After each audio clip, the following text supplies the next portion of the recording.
Hello friends, मैं देवेनारी और आज के वीडियो में हम बात करेंगे क्लास नाइन्थ की जो आपकी इंग्लिश की क्वेश्चन बैंक है उसके जो एक्सट्रैक्ट हैं जो प्रोज वाले सेक्शन से लिए गए हैं। बिहाइव जो बुक है आपकी उससे है ना, उसमें से जो इम्पोर्टेंट एक्सट्रैक्ट हैं उनको हम हिंदी में आपको समझाएंगे और सारे ही क्वेश्चंस का आंसर भी बताएंगे। ठीक है, तो यहाँ पर सारे इंपॉर्टेंट एक्सट्रैक्ट देखने के लिए चैनल को सब्सक्राइब करें और बेल आइकन को प्रेस कर दें ताकि सारी इंपॉर्टेंट वीडियोस परीक्षा तक आपके द्वारा है ना आप तक पहुँच जाए। ठीक है, चलिए बात करते हैं। पहला एक्सट्रैक्ट है एक्सट्रैक्ट नंबर 1 जो कि आपकी जो है बिहाइव बुक है उसके प्रोज वाले सेक्शन में से द फन द हैड उसमें से लिया गया है।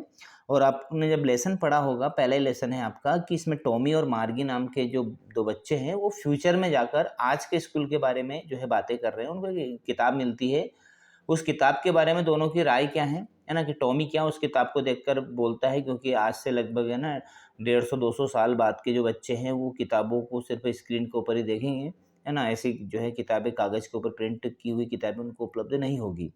तो जब ऐसी किताब उनको मिलती है तो टॉमी है ना और मार्गी दोनों आपस में बातचीत कर रहे थे। टॉमी का क्या रिएक्शन है, तो क्या बोलता है, he said Tommy what a waste. उस किताब को देखकर टॉमी ये कहता है, गी यानी कि छी, क्या व्यर्थ की चीज़ है ना। उस किताब को यानी कि जो है ना पेपर के ऊपर अक्षर जो है प्रिंट है उसको देखकर कहता है क्या बेकार चीज़ है। When you are through with the book you just throw it away. जब आप किसी किताब को पढ़ लेते हैं तो आप उसको बिल्कुल फेंक देते हैं। जैसे जो किताब ऐसी जो कि है ना, अक्सर ऐसे होता है किताब को पढ़ने के बाद लोग उसको फेंक दिया करते हैं, है ना। आई गेस, मेरा ऐसा अनुमान है, टॉमी ऐसा बोलता है। और our television screen must have had a million books on it. और हमारा जो टेलीविजन स्क्रीन है इसके ऊपर तो लाखों किताबें हैं। And it is good for plenty more. और इसके ऊपर और भी किताबें आ सकती है, यानी कि वो टेली बुक और जो पेपर बुक है जो रियल बुक है उससे उन दोनों की कंपैरिजन कर रहा है। तो वो कहता है कि जो रियल बुक है जो कागज़ के ऊपर जो प्रिंट होते हैं वो तो एक फालतू की चीज़ है, क्योंकि लोग पढ़ने के बाद फेंक सकते हैं। और देखो हमारे टेलीविजन स्क्रीन के ऊपर तो लाखों किताबें और भी आ सकती हैं। I would not throw it away, और मैं इनको फेंकूंगा भी नहीं। सेम विथ माइन सेड मार्गी। तो मार्गी भी कहती है कि हाँ मैं भी ऐसे ही करूंगी, है ना। आपस में बातचीत कर रहे हैं वो कि मैं तो उसको फेंकूंगा ही नहीं मेरी टेली बुक को, है ना। तो मार्गी बोलती है मैं भी नहीं फेंकूंगी। She was 11 and had not seen as many telly book as Tommy had. वह 11 साल की है और उसने इतनी टेली बुक नहीं देखी है जितनी कि टॉमी ने देखी है। ही वॉज 13, क्योंकि टॉमी जो है वो 13 साल का है। यानी टॉमी बड़ा है तो उसने ज़्यादा किताबें देखी टेली बुक और उसने कम टेली बुक देखी है ना।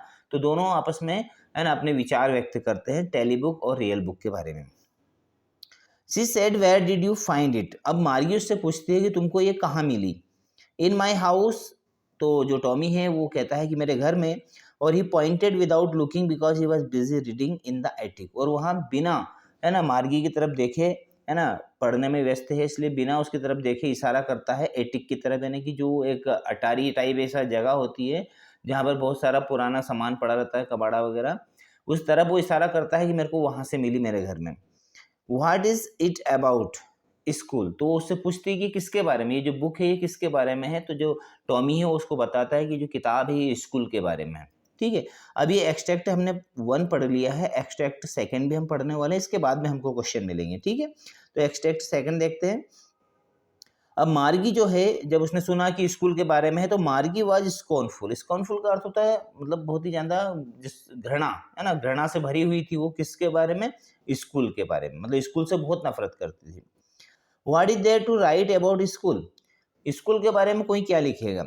आई हेट स्कूल, मैं स्कूल से नफरत करती हूँ। मार्गी ऑलवेज हेटेड स्कूल, और मार्गी हमेशा स्कूल से नफरत करती है। क्यों करती है, but now see hated it more than ever. लेकिन इस समय तो वो है ना बहुत ज़्यादा ही नफरत कर रही है।